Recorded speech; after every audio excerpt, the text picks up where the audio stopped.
Voilà. Absolument. Allez, l'économie d'abord. La relance est là. C'est ce que ne cesse de répéter le gouvernement qui a tablé son budget sur une hypothèse de croissance de plus de 6%. Mais cette relance économique, David, sur le terrain, elle n'est pas évidente. C'est en tout cas ce qui ressort de cette étude réalisée par l'Institut CSA pour le compte du SDI, le syndicat des indépendants.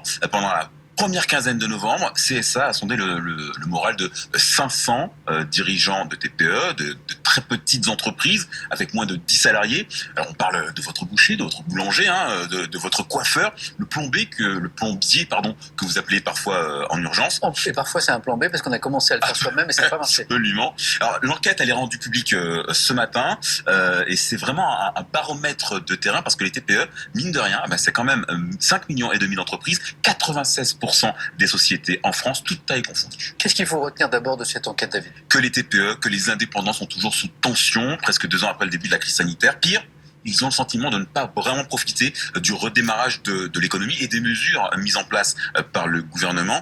80% des dirigeants de TPE estiment que le plan de relance n'a pas eu d'effet positif sur leur activité. C'est une petite claque quand même pour le gouvernement et sa politique du quoi qu'il en coûte.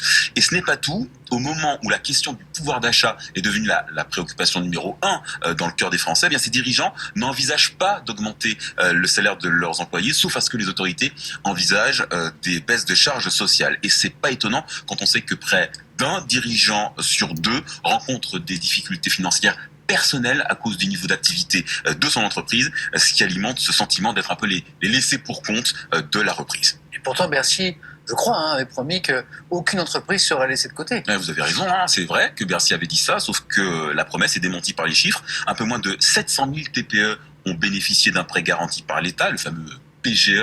700 000, ça paraît beaucoup, mais ça représente seulement 11% de ces très petites entreprises. Ça veut dire que 9 TPE sur 10 sont passés sous les radars mis en place par les autorités pour éviter une vague de faillite. Là, on devine qu'il y a un problème. En quoi les chiffres qu'on évoque ce matin, David, sont inquiétants ? Parce qu'ils concernent l'économie de tous les jours, l'économie du quotidien. Ces petits entrepreneurs, je l'ai dit, ils sont partout, ils sont sur tout le territoire. Ils représentent une force de contestation qu'on oublie souvent. Alors leur principale préoccupation, je l'ai évoqué tout à l'heure, les charges sociales, mais aussi la protection sociale, des dépenses contraintes qui représentent une ligne conséquente dans leur budget. À quelques mois de la présidentielle, alors que c'est une population qui est souvent très sensible au discours populiste, il faut écouter ces acteurs de l'économie avant qu'ils ne décident de se faire entendre. Merci David.